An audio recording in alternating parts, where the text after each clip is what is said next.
Assalamu alaikum, peace be unto you. This is a message to the youth of Islam.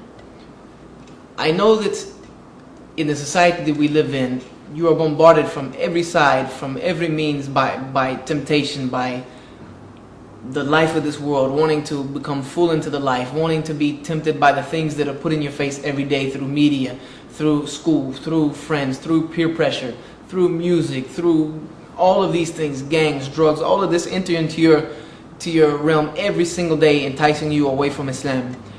I want to tell you from experience that I've been there and done that.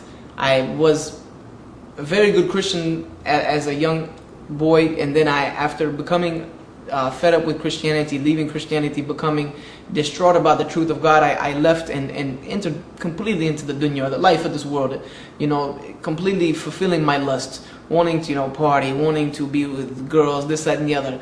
But I will let you know that it is a complete facade. The pleasure that it brings is only temporal. It is only temporary, and then it leaves you with nothing behind it. This is the trick of Satan. This is the trick of Shaitan, to entice you with so beautiful things that become a mirage. Once you get them, they fade away and they're gone, and they leave you with nothing but despair and depression. So I would say to the youth to do your best, to try to avoid these things. Use the energy of your youth to try to better yourself and to try to better the world around you through Islam. But young people tell me, but I'm young. Why can't I just party and have fun while I'm young and then practice Islam when I get older? And I ask them, what promise do you have that you're going to reach old age? What promise do you have that you're going to live till tomorrow? What promise do you have that you're going to walk away from me and make it 5 more minutes? We don't know our time. We don't know the qadr or the predestination that Allah has set for us in our life. We don't know where we're going to end up tomorrow. So we are told to always be on guard with this. The Prophet Muhammad, peace be upon him, said, remember death much, for it will bring you fear and closer to Allah. Remember that death is always around the corner. I remember one statement that Ali radiallahu anh said to one of his companions. He told him that you take one step, death takes 2 to catch you. So no matter how far you go, how fast you run, death will always catch you. And then the last, I'm going to leave you with a statement of Prophet Muhammad sallallahu alaihi wasallam, peace and blessing of Allah be upon him. He was talking to one of his companions and he drew 2 lines in the sand. He drew one line and then a little farther he drew another line. He said this farther line is a man's hopes. It is what a man wishes and desires to do with his life. He said this line in front of it is his death. He said verily this line will catch him before he reaches this line. So we have to remember that death is always around the corner, and our goal is to have paradise, to enter into the paradise and to live an eternal existence among those who are beloved by Allah. And we only can do that through submitting ourselves every single day, every single minute in Islam. I'm also asked by the youth, how do I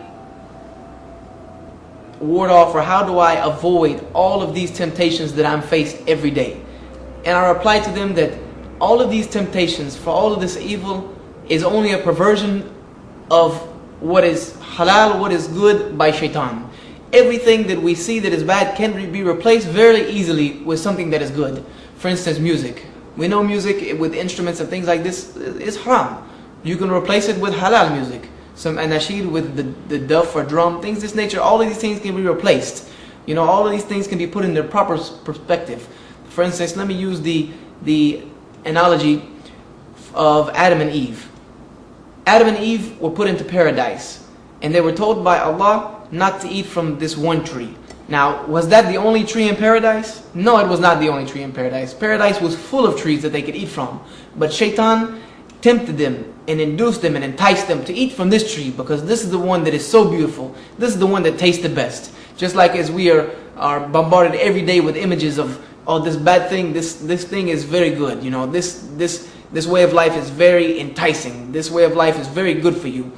And we know for sure that there are many things around us that are just as good, but that are legal and halal by Allah's means. We just have to take a minute Look around the tree. Look behind the tree. Find all of those other things that are around it that are good. And focus on those things. Instead of just allowing shaitan to focus our vision just on those things that are bad.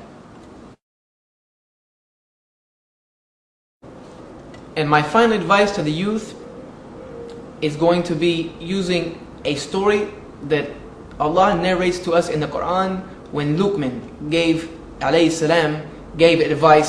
to his son.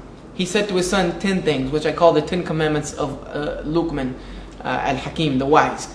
He said to his son, he said, "O my son, do not ever commit shirk.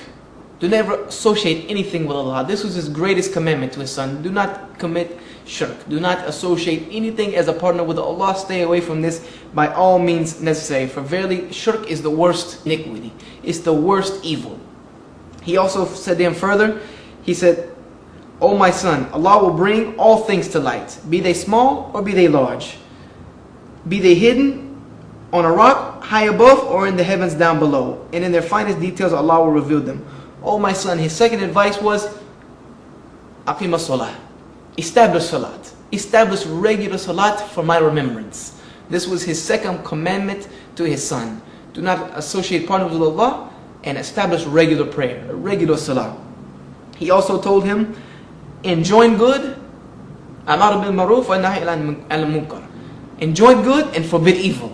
This was another command. After you put Allah as one in his tawheed, after you establish salat, enjoin to the good, forbid the evil. He also said that since you're going to be doing this, you must be patient because you know the trials are coming. So next he said, be patient whatever befalls you. He said, do not speak with the people with your face turned away in pride. Do not speak to the people with insolence and with pride. Be humble with them. Be very firm with them, but be humble. He also said, be moderate in your pace, in your walk, and lower your voice. Walk in the earth with humility and be a person who is a model and example for humanity. This was the examples that Luqman gave to his son, and this is my example and my advice to the youth of Islam.